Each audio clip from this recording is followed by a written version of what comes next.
मां मरियम के जन्मोत्सव की तैयारी का 8वां दिन, स्वस्थ्य की माता वेलांगनी की नवरोची प्रार्थना का 8वां दिन। आज हमारे मनन चिंतन के लिए जो विषय हम लिए हैं वह है पारिवारिक जीवन और धन्य कुंवारी मरियम, family life and the blessed virgin Mary. हर परिवार में मां का एक अहम भूमिका रहता है। मां के बिना भले उस परिवार में कितना भी धन दौलत क्यों ना हो, वो परिवार अधूरा ही रह जाता है। एक परिवार में मां का एक अहम भूमिका, और हम मनन कर रहे हैं हमारे परिवारों में मां मरियम की क्या भूमिका, हमारे परिवारों में मां मरियम क्या कर सकती है। इस विषय को हम 3 भागों में बांटकर मनन करेंगे। पहला है धन्य कुंवारी मरियम, हर क्रिस्तीय परिवार की मां। दूसरा है धन्य कुंवारी मरियम, घर की रानी। तीसरा है धन्य कुंवारी मरियम, घरेलू कलीसिया की मां। आइए हम पहले बिंदु पर मनन करते हैं। धन्य कुंवारी मरियम, हर क्रिस्तीय परिवार की मां। जैसे कहा जाता है एक महिला की पूर्णता या फुलफिलमेंट एक मां बनने में होता है कहते हैं, और सामान्य रूप से हमारी बहनों मां लोगों का अनुभव जरूर यही रहता है या रहा होगा। और यदि ये सच है तो धन्य कुंवारी मरियम में वो मातृत्व, वो मदरहुड, एक विशेष अनुग्रह प्राप्ति। वो क्या है? ये कोई साधारण मनुष्य को नहीं बल्कि स्वयं ईश्वर को अपने गर्भ में धारण कर पाई। स्वयं ईश्वर इस धन्य कुंवारी मरियम के गर्भ में 9 महीने तक रहे और उन्हीं से ही वे पूर्ण रूप से पालन पोषण प्राप्त करके एक पूर्ण मनुष्य बने थे। इसलिए हम कह सकते हैं मां मरियम में वो मातृत्व परिपूर्णता प्राप्त करती है। और न केवल प्रभु यीशु एक अनुग्रह बनकर मां मरियम के जीवन में आए, बल्कि हर बच्चा एक मां के लिए, एक परिवार के लिए विशेष अनुग्रह। जैसे हम पवित्र वचन में अलग अलग पुस्तकों में पढ़ सकते हैं, एक मां जैसे गर्भ धारण करती है, एक बच्चा मां के गर्भ में आता है। ये सब हमें इस दुनियाई कार्य जैसे लगता है, लेकिन हर कार्य के पीछे ईश्वर का हाथ है। स्तोत्र ग्रंथ 139 पद संख्या 13 में भी हम इसके बारे में पढ़ सकते हैं, और उस अध्याय में पूरा राजा दाऊद इसका वर्णन करते हैं, कैसे हमारा निर्माण ईश्वर अपने हाथों से करते हैं। यदि ये सच है तो हर भ्रूण हत्या यानी हर अबॉर्शन प्रभु यीशु के जन्म के समय 2 साल के अंदर के जो बच्चे बालक मारे गए थे उससे कम नहीं, शायद उससे भी ज्यादा खतरनाक है भ्रूण हत्या। हमें हर जीव को, विशेष रूप से मानव जीव को हमें बचाना हमारी जिम्मेदारी है, मारना नहीं। मारने का अधिकार किसी का नहीं है। संत एलिजाबेथ मां मरियम के बारे में यही कही थी, आप नारियों में धन्य हैं और धन्य है आपके गर्भ का फल। लूकस अध्याय 1 पद संख्या 42। यानी मां मरियम और उनके गर्भ का जो विशेषता, और मैं विश्वास करता हूं यह हर मां का अनुभव होगा। हर मां अपने बच्चे को उतने ही विशेषता के साथ देखती है, अनुभव करती है, और मां के रूप में न केवल अपने बच्चे का पालन पोषण करती बल्कि स्वयं उस आनंद को मनाती होगी। और जब प्रभु यीशु जन्म लिए, हम वहां देखते हैं मां मरियम और संत योसेफ उस बच्चे के लिए ही पूर्ण रूप से अपने जीवन को अर्पित कर देते हैं। उन लोग अपने बारे में, अपने इस दुनियाई खुशी के बारे में सोचते ही नहीं, उनका पूरा ध्यान उस बच्चे के ऊपर चला जाता है।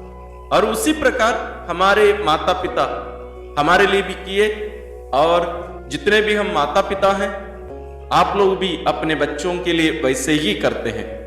और यहां हम देखते हैं संत योसेफ और धन्य कुंवारी मरियम वास्तव में पति पत्नी होते हुए भी पूर्ण रूप से ईश्वर के लिए अपने आप को अर्पित किए। यहां उन्हें शारीरिक खुशी की, संबंध की जरूरत नहीं पड़ी। इसका अर्थ यह है कि वहां वो परिपूर्णता उन्हें मिल चुका है और वे पूर्ण रूप से उस ईश्वर को देख लिए, उनका अनुभव किए। जब हम सेमिनरी में पढ़ रहे थे तब एक फादर हमसे पूछे पढ़ाते समय, यदि ईश्वर आप लोगों को दर्शन दे तो आप लोग क्या करेंगे, क्या मांगेंगे उनसे? तो हम लोग हर कोई अलग अलग चीजों को बताए, और यदि वो प्रश्न आपसे पूछा जाए तो आप क्या जवाब देते हैं, उसको भी सोच लीजिएगा। तो हमारे जवाब के बाद में अंत में फादर ने कहा, ईश्वर को देखने के बाद एक मनुष्य और क्या पूछ सकता है? वही है परिपूर्णता। हमें इस संदर्भ में देखने की जरूरत है कि संत योसेफ और धन्य कुंवारी मरियम कितने प्रेम से पूर्ण रूप से अपने आप को ईश्वर के लिए अर्पित जिए होंगे। इस संदर्भ में हमें देखना है, क्योंकि वे स्वर्ग में है, एक प्रकार से स्वयं ईश्वर साक्षात रूप से उनके साथ जी रहे थे। इस संदर्भ में हमें देखना है कि हमारे परिवार की मां धन्य कुंवारी मरियम कैसे बनती है। क्रिस्तीय परिवार, विशेष रूप से कैथोलिक परिवार जैसे हम कहते हैं, ये प्रभु यीशु और कलीसिया के बीच के संबंध को प्रकट करता है। एफेसियों को लिखते हुए अपना पत्र अध्याय 5 में संत पौलुस इसके बारे में बहुत ही सुंदर तरीके से वर्णन करते हैं। आप जरूर उसको पढ़िएगा, बहुत सुंदर तरीका से लिखते हैं। वहां वे कहेंगे कि प्रभु यीशु और कलीसिया के बीच का संबंध एक पति और पत्नी के बीच के संबंध के समान। इसलिए हमारे परिवार उस प्रेम को प्रकट करना चाहिए। साथ ही त्रिएक ईश्वर जो एक परिवार है, कैसे तीनों व्यक्ति एक साथ मिलकर एक ही ईश्वर के रूप में अपने आप को प्रकट करते हैं, उसको भी हमारे परिवार वास्तव में प्रकट करना चाहिए। इसलिए हमारे कैथोलिक कलीसिया हमें सिखाती है कि विवाह अटूट होता है, हम उसको अलग नहीं कर सकते। तो इस प्रकार हम देखते हैं एक परिवार में जब एक बच्चे का जन्म होता है, वो बच्चा माता पिता के प्रेम और उनके द्वारा मानव जाति से ईश्वर के प्रेम को वो प्रकट करता है। ये एक अकेला या एक पर्सनल कार्य या वरदान नहीं है, ये पूरी मानव जाति के लिए है। तो हमारे परिवार में हम कैसे इस मरियम को स्थान देते हैं, क्योंकि हम मनन कर रहे हैं धन्य कुंवारी मरियम हर क्रिस्तीय परिवार की मां। क्या हमारे परिवार में इस मरियम को, ईश्वर की इस मां को स्थान हम देते हैं? क्योंकि जब तक ये मां हमारे परिवार में नहीं है, जब तक हम इस मां से नहीं सीख रहे हैं, हम हमारे क्रिस्तीय विश्वास में हम आगे नहीं बढ़ पाएंगे। ये मां हमारे क्रिस्तीय परिवारों में, हमारे परिवारों में रहकर वो हमें सिखाती है पवित्रता में कैसे जीना चाहिए, ईश्वर की इच्छा अनुसार कैसे जीना चाहिए, उनसे संयुक्त रहकर कैसे जीना चाहिए, कैसे प्रार्थना करना चाहिए, और पति पत्नी एक दूसरे से कैसे प्यार करना चाहिए। हर चीज जो परिवार से जुड़ी है वो मां मरियम हमें सिखा सकती है। और इन सब से बढ़कर एक परिवार, जैसे हम कुछ दिन पहले ही संत मोनिका के बारे में हमने मनन किया कि संत मोनिका हमारी मां लोगों का एक आदर्श कैसे है, क्योंकि उनकी जिम्मेदारी न केवल अपने बच्चों का पालन पोषण इस दुनियाई दृष्टिकोण से करना, बल्कि पति और अपने बच्चों को ईश्वर तक पहुंचाने की जिम्मेदारी भी एक मां की होती है, उसी प्रकार एक पिता की। तो यहां मां मरियम उसी कार्य को पूरा करती रहती है।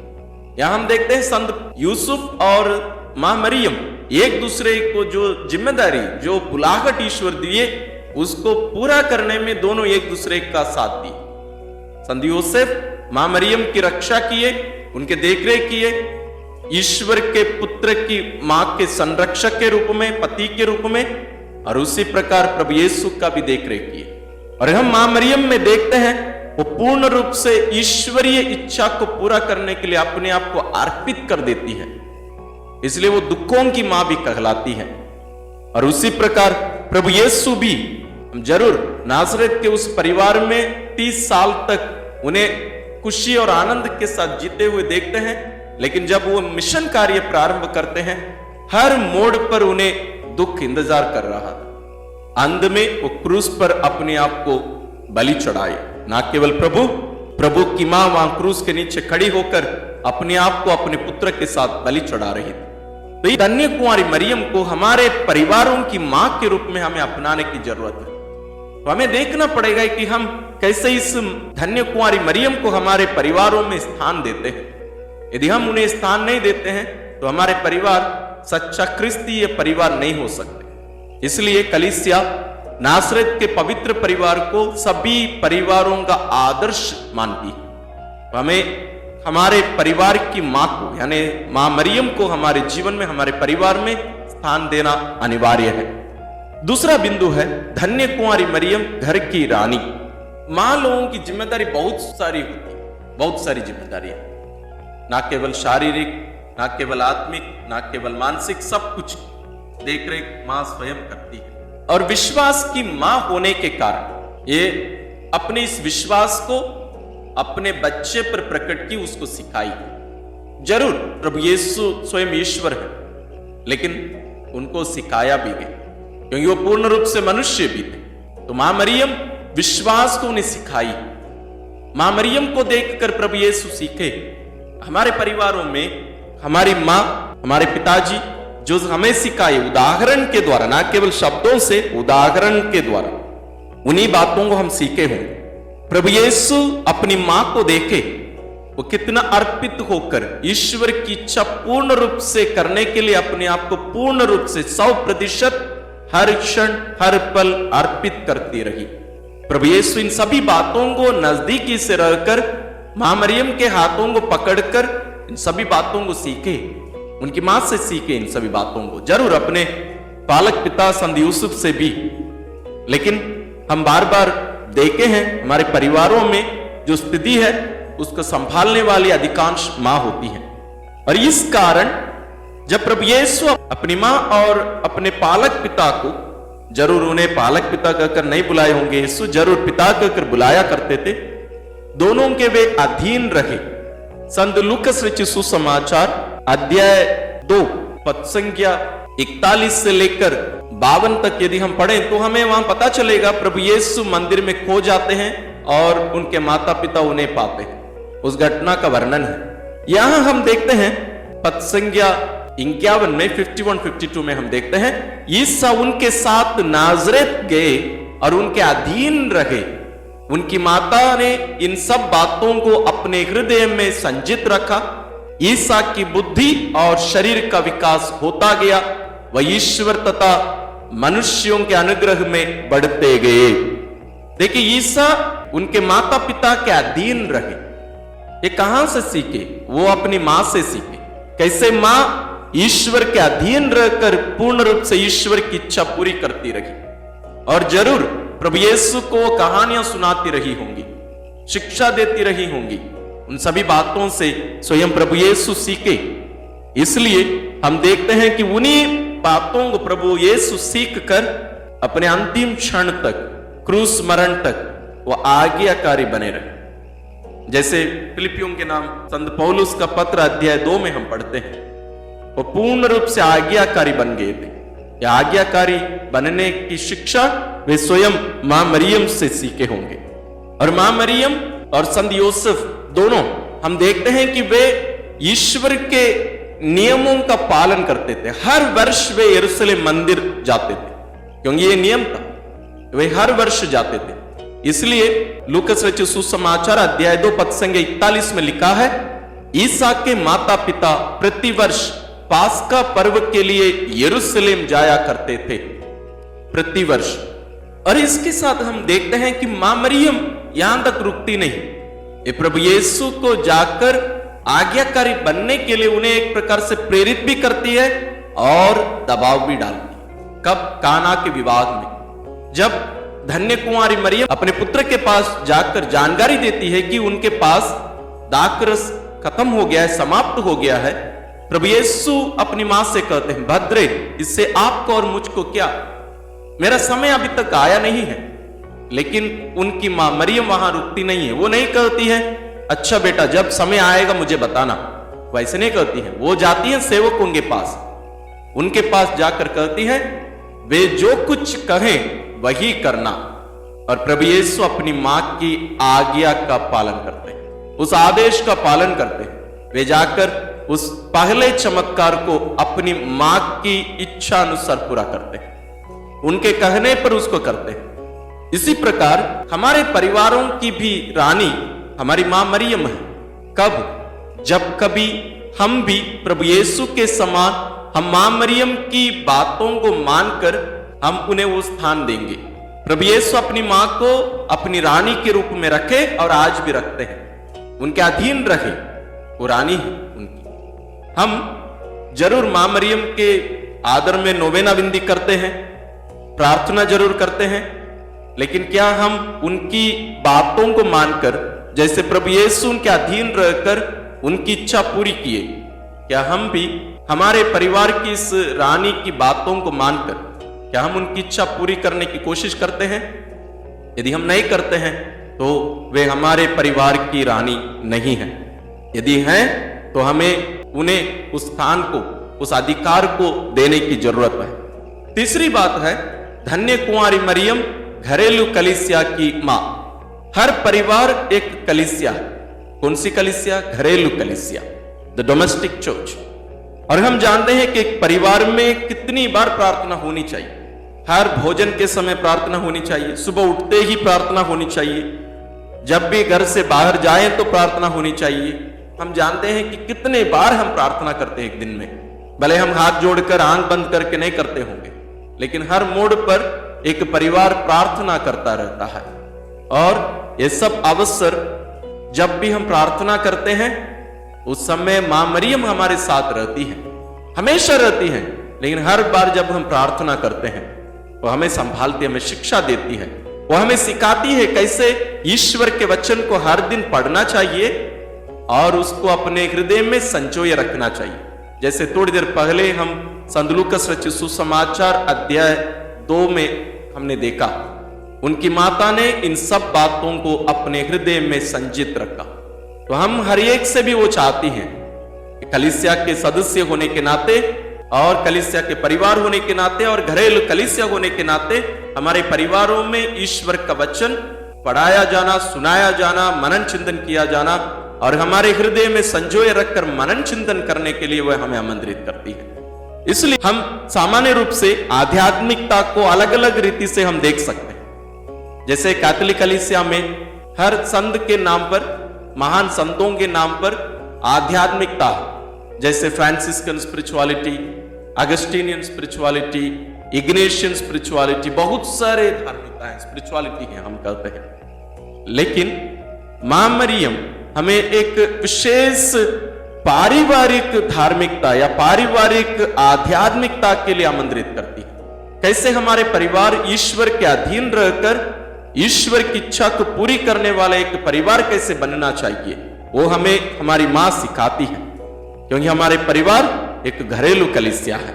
तो हमारे परिवार जो वास्तविक कलीसिया है, प्रभु यीशु का शरीर, उसका प्रतिबिंब होना चाहिए, उसको छोटे रूप में प्रकट करना चाहिए हमारे परिवारों में। यानी हमें भी प्रभु यीशु के शरीर के अंग होने की जो वास्तविकता है, सच्चाई है, उसे हमारे परिवारों में जीने की जरूरत है।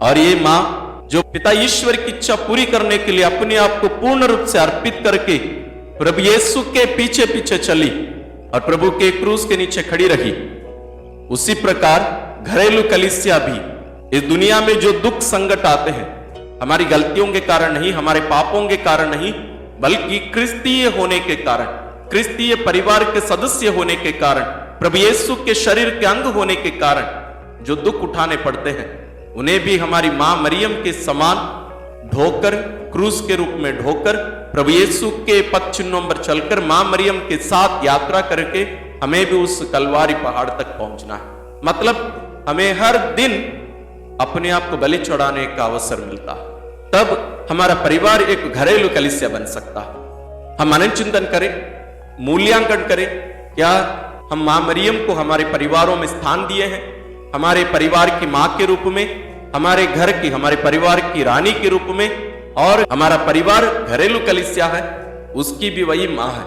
हम इस मां को हमारे जीवन में, विशेष रूप से हमारे परिवारों में उचित स्थान दें, ताकि हम ईश्वरीय जीवन में, जैसे मां मरियम आगे बढ़ते गई और आज ईश्वरीय महिमा का आनंद का सहभागी हो रही है, वैसे हम भी उनके संतान के रूप में वहां तक पहुंच सके। हमारे परिवार भी नासरेत के उस पवित्र परिवार के समान बने नहीं पाए, उसके लिए हम विशेष रूप से हमारी मां के द्वारा ईश्वर से प्रार्थना करें। अब हम नवरोजी प्रार्थना का 8वें दिन में प्रवेश करेंगे। स्वास्थ्य की माता वेलांगनी की नवरोजी प्रार्थना। 8वां दिन। हे ईश्वर के मंदिर, ज्ञान के पात्र, तुझे प्रणाम। तू नियम की अमर मंजूषा के समान ईश्वरी कृपाओं से भरपूर है, इसलिए तेरा शरीर कब्र में नष्ट नहीं हुआ, किंतु स्वर्ग में उठा लिया गया।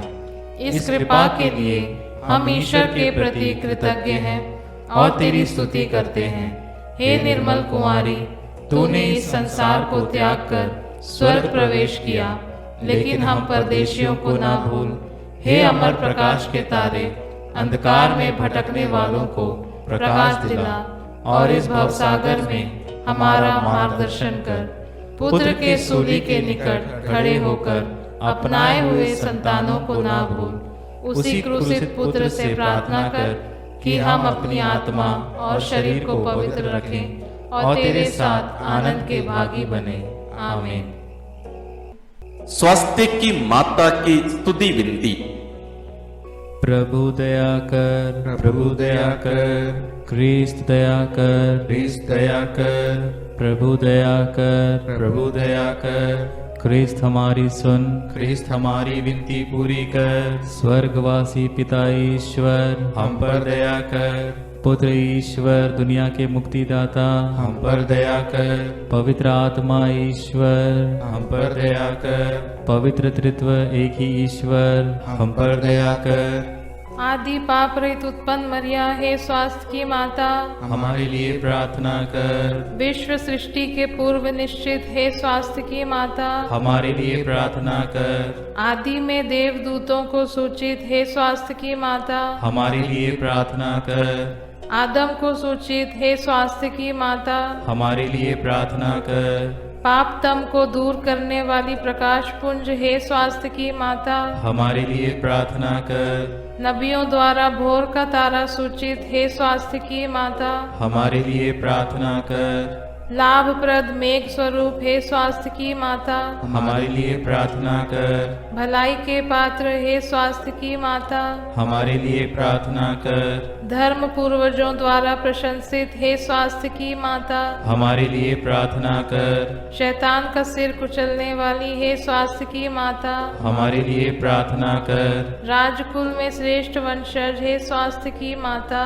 हमारे लिए प्रार्थना कर। संत योखेम और अन्ना की पुत्री, हे स्वास्थ्य की माता, हमारे लिए प्रार्थना कर। विशेष प्रसाद स्वरूप जन्मी, हे स्वास्थ्य की माता, हमारे लिए प्रार्थना कर। दूतों और संतों से अधिक प्रज्वल, हे स्वास्थ्य की माता, हमारे लिए प्रार्थना कर। सर्वोत्तम भक्तिमय, हे स्वास्थ्य की माता, हमारे लिए प्रार्थना कर।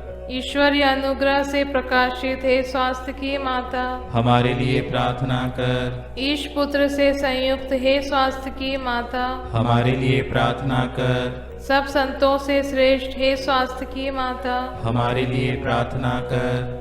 जन्म से ही स्वर्गीय प्रकाश से भासित, हे स्वास्थ्य की माता, हमारे लिए प्रार्थना कर। तेरे जन्म पर स्वर्ग में जय जयकार हुआ, हे स्वास्थ्य की माता, हमारे लिए प्रार्थना कर। जन्मते ही ईश्वर को अर्पित, हे स्वास्थ्य की माता, हमारे लिए प्रार्थना कर। अत्यधिक धूरम नाम से सुसज्जित, हे स्वास्थ्य की माता, हमारे लिए प्रार्थना कर। बाल्यावस्था में ही मंदिर में अर्पित, हे स्वास्थ्य की माता, हमारे लिए प्रार्थना कर। सर्वश्रेष्ठ कुंवारी, हे स्वास्थ्य की माता, हमारे लिए प्रार्थना कर। सभी मठवासिनियों का आदर्श, हे स्वास्थ्य की माता, हमारे लिए प्रार्थना कर। पीड़ितों को धैर्य देने वाली, हे स्वास्थ्य की माता, हमारे लिए प्रार्थना कर। अपने भक्तों का दृढ़ आसरा, हे स्वास्थ्य की माता, हमारे लिए प्रार्थना कर। सब संतों का सरताज, हे स्वास्थ्य की माता, हमारे लिए प्रार्थना कर। हे ईश्वर के मेमने, जो संसार के पाप हर लेता है,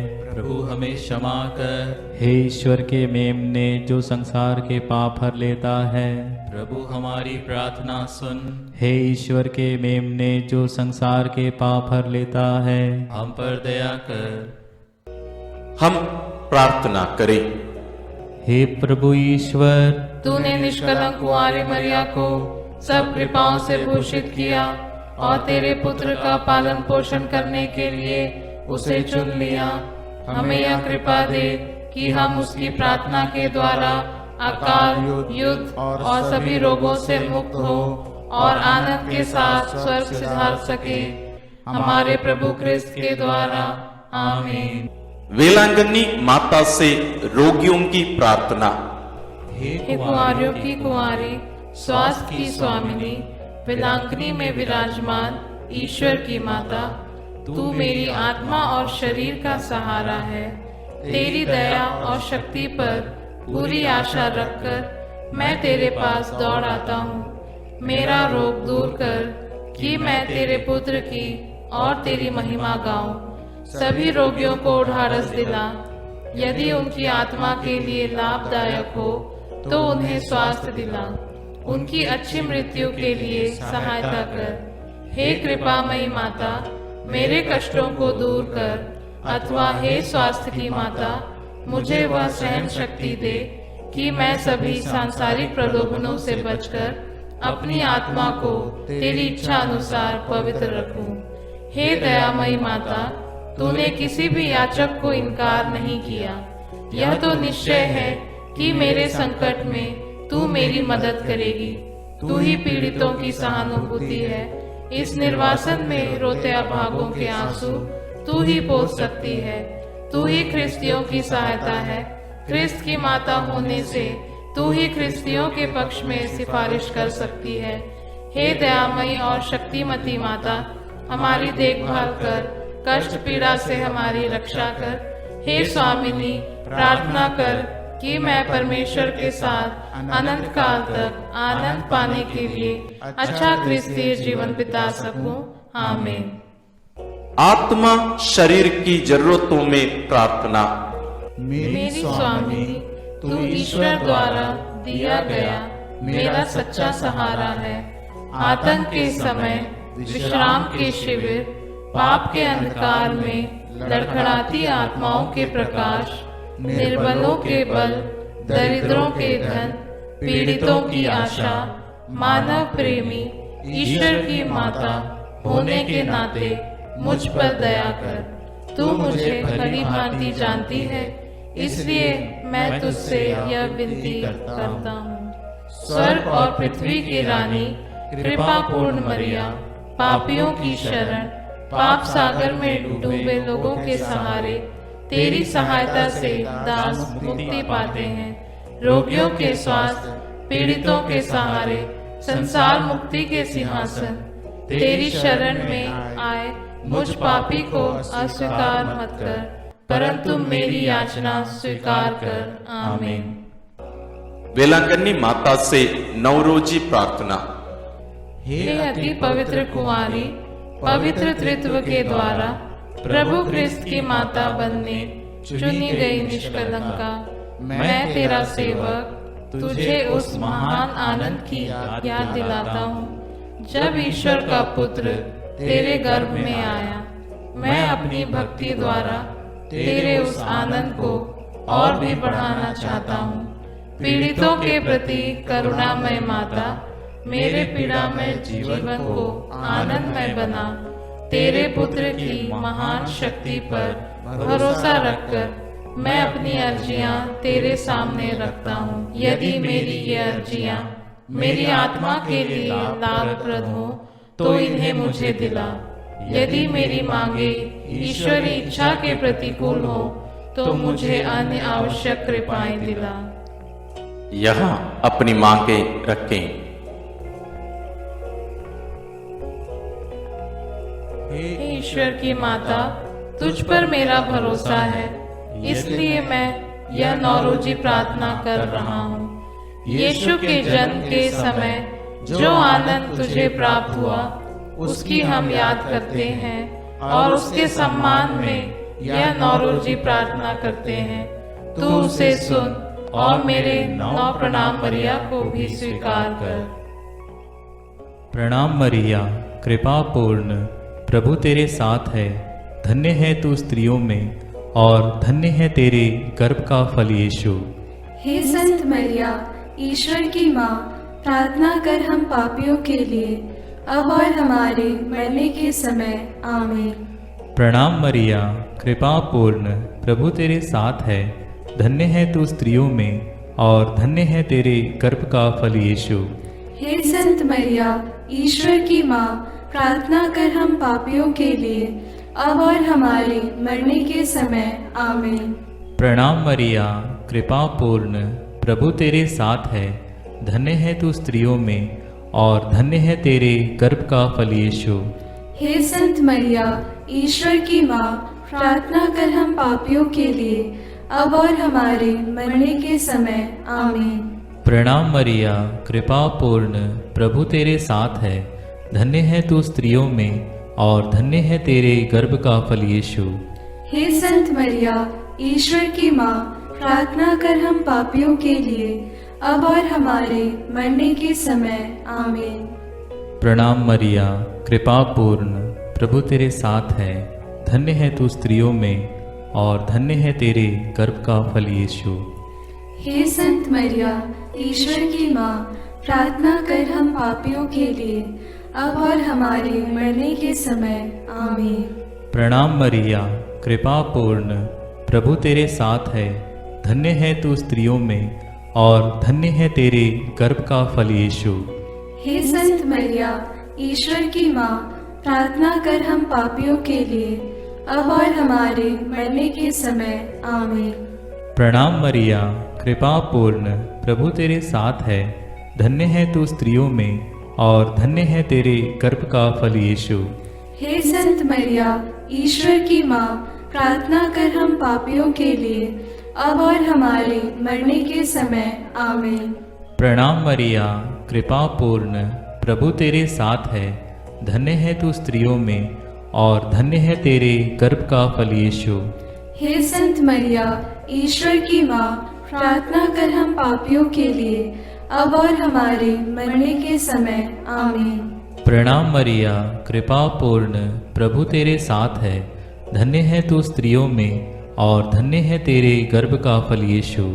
हे संत मरिया, ईश्वर की माँ, प्रार्थना कर हम पापियों के लिए, अब और हमारे मरने के समय आमीन। हे ईश्वर की पवित्र माँ, संत गैब्रियल के नम्र प्रणाम के साथ मैं भी तुझे प्रणाम करता हूँ। मेरी यह कामना है कि ये प्रणाम मरिया तेरे मुकुट के तारे बनकर चमके।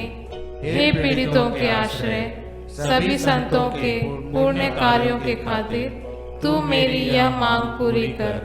तेरे और तेरे पुत्र के प्रेम की याद करके मेरी यह अर्जी स्वीकार कर और ईश्वर से यह मुझे प्रदान कर। आमीन। प्रभु आप लोगों के साथ हो। सर्वशक्तिमान ईश्वर पिता और पुत्र और पवित्र आत्मा का आशीर्वाद आप लोगों पर उतरे और सदा बना रहे। आमीन। स्वास्थ्य की माता वेलांगनी के द्वारा ईश्वर हम सबों को, आप सबों को विशेष आशीष प्रदान करें।